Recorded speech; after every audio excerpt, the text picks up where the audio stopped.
देखिए, यदि हम अंश में 1 जोड़ दें तथा हर में से 1 घटा दें तो भिन्न 1 में बदल जाती है, यानी कि भिन्न जो हो रहा है भिन्न का मान 1 के बराबर हो जा रहा है। तथा ये दूसरा शर्त दे रखा है, यदि हर में 1 जोड़ दे तो यह 1/2 हो जाता है। तो कहा है कि भिन्न ज्ञात कीजिए। देखिए, समझना है प्रश्न को, कंफ्यूज नहीं होंगे, ठीक है।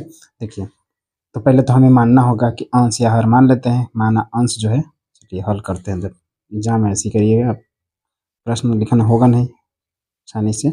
माना अंश x, ठीक है, हर को y मान लिए, ठीक है। तो हमारा जो भिन्न होगा वो क्या बन के आएगा, अंश बटा हर होता है ना कि x बटे y होगा। तो अब शर्त के अनुसार समीकरण बनाना स्टार्ट करते हैं। तो शर्त क्या है, पहला शर्त जो दे रखा है कि हम अंश में 1 जोड़ दें तथा हर में से 1 घटा दें, यानी कि अंश जो है उसमें हम 1 जोड़ रहे हैं और हर में से 1 घटा रहे हैं। तो भिन्न जो हो रहा है वो 1 में बदल, यानी कि भिन्न का मान जो हो रहा है वो 1 के बराबर हो जा रहा है। तो देखिए, शर्त पहले शर्त से हमारा ये बन रहा है समीकरण, इसको हल भी कर लेते हैं। ये x+1 बराबर में एक रैखिक समीकरण बना लेते हैं, ठीक है।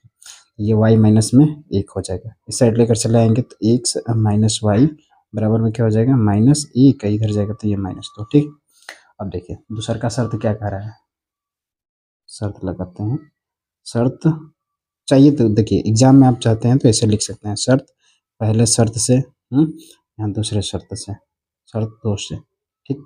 शर्त 2 क्या कर रहा है कि यदि हाँ हर में 1 जोड़, यानी कि हमें अंश में कुछ छेड़खानी नहीं करना है, हर में ही क्या जोड़ दे रहा है 1, यानी कि x बटे y+1। तो ये भिन्न जो है 1/2, यानी कि आधा हो जाती है, 1/2 में बदल जाती है। तो देखिए मल्टीप्लाई कर लेते हैं, कि 2x बराबर में होगा y+1, यानी कि 2x माइनस वाई बराबर में केवल 1, यानी समीकरण पहला हमारा ये बन गया और समीकरण दूसरा ये बन गया। अब इन्हीं दोनों समीकरणों को हल कर लेंगे, खूब आसानी से निकाल लेंगे, ठीक। चलिए तो हल करते हैं, ये पास में ही रख लेते हैं।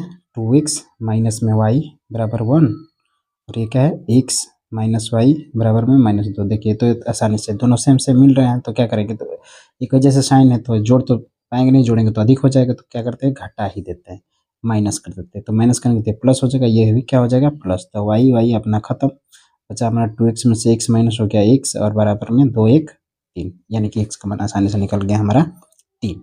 जब x का मान 3 निकल गया तो चाहे तो पहले समीकरण में रख लीजिए, चाहे दूसरे समीकरण में रखिए। चलिए ये तो समीकरण पहले में रखिए, या समीकरण दूसरे में, तो समीकरण 1 से ही कर लेते हैं।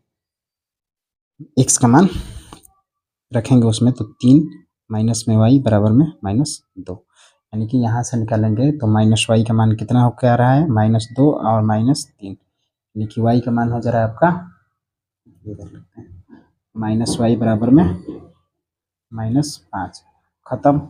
y का मान कितना हो जाएगा 5। तो x का मान हमारा निकला है 3 और y का मान निकला है अपना 5। तो हमारा जो भिन्न बनेगा, भिन्न x बटे y है तो भिन्न ये 3/5 हो जाएगा। यहाँ आंसर लिख लीजिए, भिन्न हमारा x बटे y था ना, तो क्या हो गया आपका 3/5 आंसर ये हमारा हो जाएगा ये, ठीक है। ऐसे ही निकालना होगा आपको, ठीक।